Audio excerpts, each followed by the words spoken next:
Hi everyone, it's Jeanette here from the Sewing Studio. Welcome to another tutorial, which today we're actually picking up a project which we did a little while back, and I've been sort of working on it in the background in the meantime. And it's this, it was our red and white log cabin blocks, and this was a fabric from Primitive Gatherings called Red and White Gatherings, and I really love, I'm a bit of a magpie for red and blue. And I thought what we could do today is actually put some borders on this. Now, I don't know what the technical word for this is, but I call it chasing your borders on. So when I talk to people in workshops and things, and I said, oh, yes, and you can chase your borders around, they look at me a bit peculiar because they don't really know what I'm talking about, and then I explain and then they get it. But that's sort of what I call it, sort of chasing your borders on. And it's a really nice method of doing borders, particularly if you've got a square quilt, because all your border strips you can cut to the same size. Now, I'm going to start on the first one, not cutting my border to size, because some people aren't always confident in cutting their borders because they think once they've trimmed them to size, if they've got that wrong, it can all go really horribly wrong. But there's a very simple formula, like I say, particularly for a square quilt. It does also work on any quilt that's rectangular, but this one is you just measure the width of your quilt and the height of your quilt. You add the width of your borders. Now, I've cut these at 2 inches. We were using 1.5 inch strips for the log cabins. I wanted something a little bit bigger, but this will finish at 1.5. So mine is 28.5, 2 inches for my border width. So that would be 30.5. And then you would take away 1/2 inch for the 2/4 inch seam allowances. And the method we're going to put this on with means that each of those strips need to be the same size, and we're going to start by doing something called a partial seam. Now, sometimes that's a terminology that people can be a little bit intimidated by, but there's nothing complicated, and once you've done one partial seam, you'll sort of get the gist and sort of realise there's nothing too terrifying about it, and all it means is we're just going to sew part of a seam, so it is exactly what it says. So I've laid my strip on. Now, I haven't trimmed this one to size because I'm going to show you, as I started to say, I'm going to show you a method that if you're not confident with your maths and that you've trimmed all your strips to size, this is sort of like a safety net of doing it. So if you put your first strip on and leave it to the length. Now, some people like to do this with their borders anyway, just put a whole strip on and then trim it to size as they go. I tend to trim my border strips to size unless they're really long, and then it becomes more difficult to actually get them to size. And it might depend on how quickly I'm trying to get something done and how lazy I'm feeling, if I'm perfectly honest, at the end of the day. But this one, I'm not going to trim this one, but I'm going to trim the other 3. So we're going to start by putting a partial seam on, and I'm going to start here at this end. So if I just whiz my quilt around, and I'm going to pin. Now, if you do the method where you don't trim to size, you just need to be careful that you're not pulling or stretching anything when you do this. If you trim to size, you'll need to pin because then you can make sure that it fits perfectly, but you literally just want to lay your strip on top. And I always sew with the strip on top, and all of these things, whether people trim to size or not, this is all about preventing having a wavy border, because if you put your borders on and they're wavy, you're going to have a lot of problems layering your quilt. It's never going to lie flat. So as far as possible, we want everything to be lying nice and flat. So I'm just going to pin all the way along this first edge, but I'm not going to sew all the way along. I'm probably going to stop probably about there, somewhere sort of halfway down or 2/3 of the way down, somewhere like that. And you'll see the reason for doing that as these borders go on. Now, there's going to be quite a lot of straight line sewing because I'm going to show you the whole border technique here because I need to show you this end bit. So the lovely Naomi, who's my technical whiz, will probably put me into warp speed on this and some of these so that it goes a little bit faster. But as I said, actually, let's put a double pin where I'm going to stop. So I'm probably going to stop about there. So I'm just going to put 2 pins together there to remind me I need to start. So I'm going to start here, 1/4 inch, excuse me, and sew there and stop.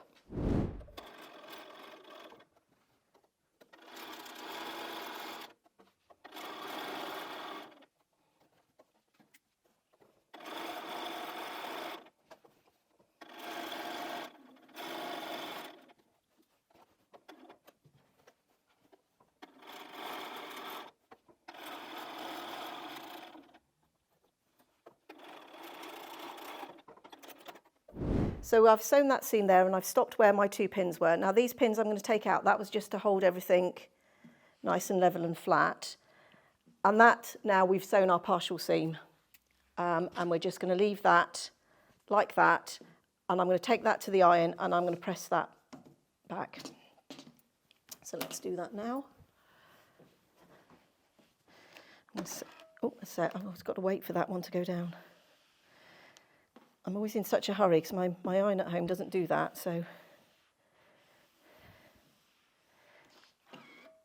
I'm just going to fold that one back.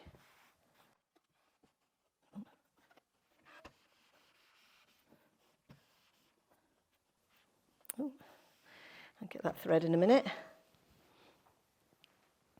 So there we go. So we've got part of our first border on. Now, this is where I worked out for this, I should have 30 inches. Now, have I got a tape measure? If I haven't, no, that's okay. I can use my ruler. So this piece now, with this border added, this was 28.5 before with my 4 blocks. I've added 2 inches, but I've lost ½ an inch with the seam allowance. So this should now be, let's do it that way, Jeanette. This should now measure 30 inches. So if I measure across to there, I'm going to take my measurement from there, which is 23.5. Turn the ruler around to get a hole. Now that's just a little bit there. Now I think I'm a little bit off, so let me just measure that again. Actually, I'm bringing a second ruler, might be easier. Trying to move this one. So that's 24.5, 25.5, 26.5, 27.5, 28.5, 29. Now I'm actually about ½ an inch short. So yeah, 24.5 and 5.25 is 29.75. So 1/4 of an inch. I'm 1/4 of an inch short. And that's probably just, you know, sort of coming out with the fabrics. Now, if I'd cut it to 30 inches, that's not too bad because I would have had enough. But to cut it precisely to size, I would need 29.75. Now, I'm actually going to cut mine to 30 inches. And if I was just to show you what I would do on that, and sometimes we do lose a bit more in our seam allowances, so it's always best. But in theory, 30 inches. Now, actually, I've unfolded that, and I don't need to do that because I'm going to cut 30 inches. So I'm going to leave my strip folded in half. And I'm going to get my long ruler, making sure my fold is this end, and I'm going to make my cut this end. So half of 30 is 15. So if I place the 15 inch, now if I want to be really precise, I could do 14 7/8, but who wants to do that? So if that was my 30, I would just trim there, and then I'd have my 30-inch piece.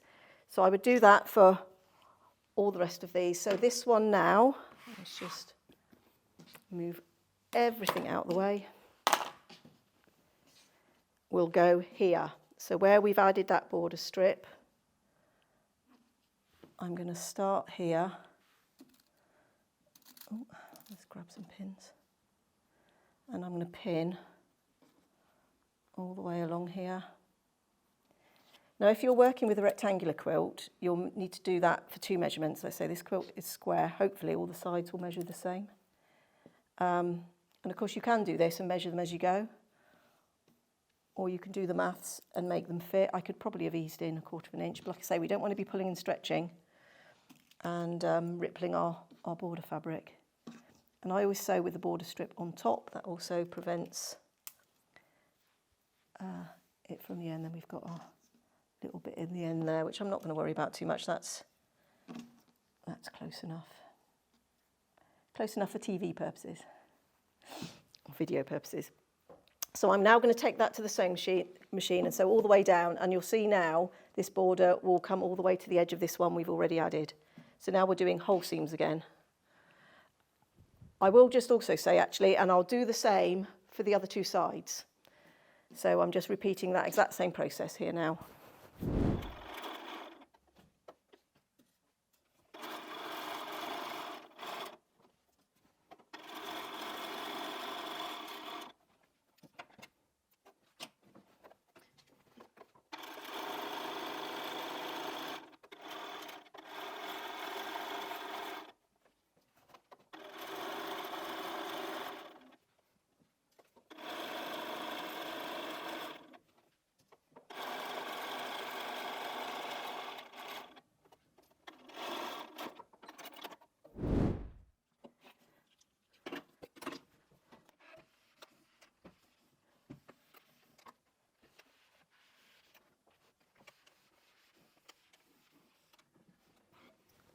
Now I will just show you this here, so you can see each of these strips now start at the patchwork and finish at the edge of the border strip.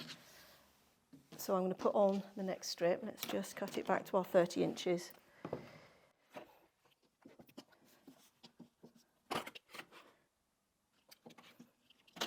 And I could have cut the other strip while I'm at it.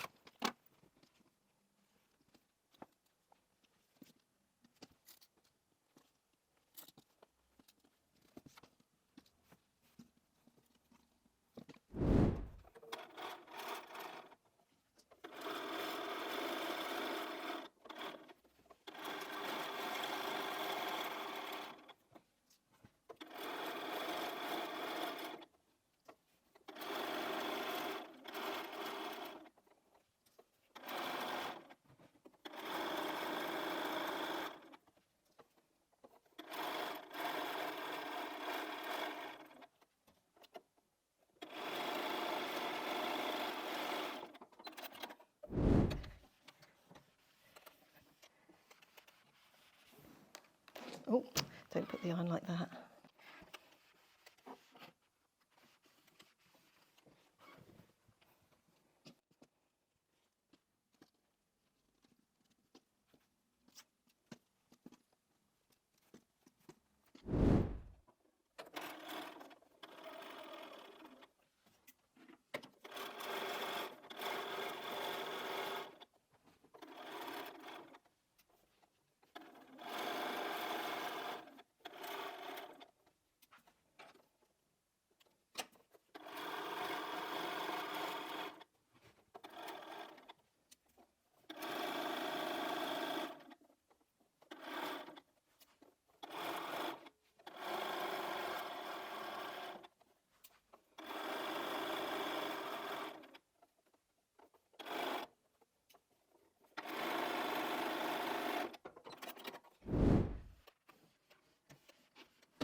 Okay, so now we've got that third seam on, or technically fourth. We're going to go back and finish that first seam that we started sewing at the beginning, because now we've got the border strip. Let me put it under close up. We've got the border strip here that we can finish off that first seam. So until we added that one, we couldn't do that. We couldn't finish this length.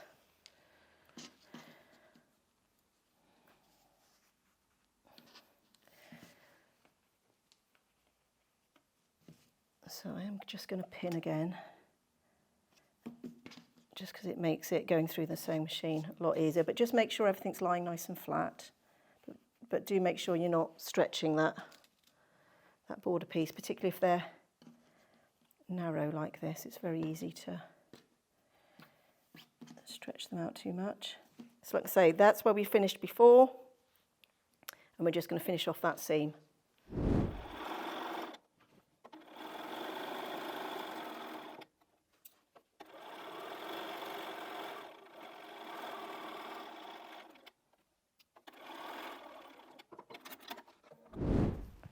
Let's move that pin off the mat, because we don't want to be hitting that with our rotary cutter, because that's a way to get a little nick in our blade very easily. Now before I'm opening that, I'm going to trim it off from here, because I can line my square ruler up with the edge here and the edge here, and then I know I'm going to get a straight cut.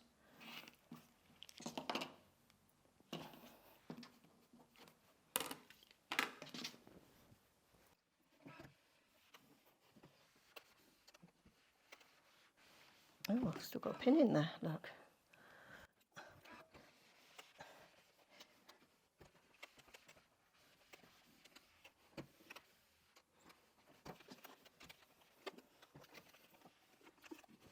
Okay, so there we have. All the borders are on, and you can see here with this, what I call the chasing border method, each time you've just got one seam in each of your borders. Like I say, it works really nice on a square quilt, because you're just working with one measurement all the time if you want to trim your sides. Now I've got a little bit of trimming to do there. But that's our first inner border on. really nice and simple. The other place that I've used this method is if I haven't had quite long enough strips for this, because for wherever possible, I like to have a strip that hasn't got a seam in it. And by doing it, if you were going to put it on the normal methods where you do sort of side, top and bottom, or top and bottom, side, whichever way you decide to do it, 2 strips are shorter and 2 are longer. And sometimes when those longer strips, they haven't been quite long enough, but I've had enough to do this method, I will choose this method. So let me just show you on the close up there. You can see that's the only seam we've got on that border there. So each side has just got one seam that just comes out to the border. So that's our inner border on. So what I need to do now is go into the shop and pick out a fabric for the outside border. Now, because I generally don't work to a pattern, I tend to sort of do bits as I go. So what I'll probably do is take this quilt top with me, audition, it'll be one of these lovely reds. I'll go and see what fabrics we've got out there on the bolt. I know we do this collection here, so I can go and do a little bit of shopping, can't I? But also I haven't decided how wide I'm going to make my outside border yet. So I'll have a look, and I normally audition that as well. I will sort of fold out a strip and then sort of do it by eye and judge just sort of what looks right in terms of proportion. So as I said, I'm going to go and have a look around the shop to have a look at these fabrics. If you want to have a go with any of these fabrics, if you particularly like the red and white, I mean, it's always a very classic. We do sell some of the pre-cuts here for the 1.5 inch strips. As I said, we also do sell the yardage here for these fabrics as well. We have recently started to ship outside of the UK. So if you're interested and thought previously that we might not to deliver to a country where you live, if you go onto our website, thesewingstudio.co.uk, and have a look, and it will tell you all the different countries we now deliver to. So I just wanted to mention that because that's something that's fairly recent for us. So I'm really pleased with this layout. Now, one thing I will just say before I finish completely is this layout will link to the video where I made these blocks and showed you 5 different layouts. But at the time, and it wasn't until I was reviewing the video that we'd made on that I realised that there was a sneaky 6th pattern which emerged, which was this one. It's like a cross. And when I saw it, I thought, that's what I'm going to do. It's a really nice strong pattern that works on a square. So this was 16 blocks. So I've used the sneaky 6th pattern for this one. So that's looking really nice. As I said, I'm just going to go and select my outside border fabric, put my final border on, then I'll be able to layer it up, quilt and bind it. So thank you very much for spending some time with me here again today. If you like what we do here, please like, comment, share and subscribe, all of those good things. And if you've got anything you'd like to see me make with any particular fabrics or any particular technique or project, please do contact us and we'll see what we can do. We'll see if we can schedule that in for a future tutorial. So as I said, thank you again, and I hope you'll join me again here next time in the Sewing Studio.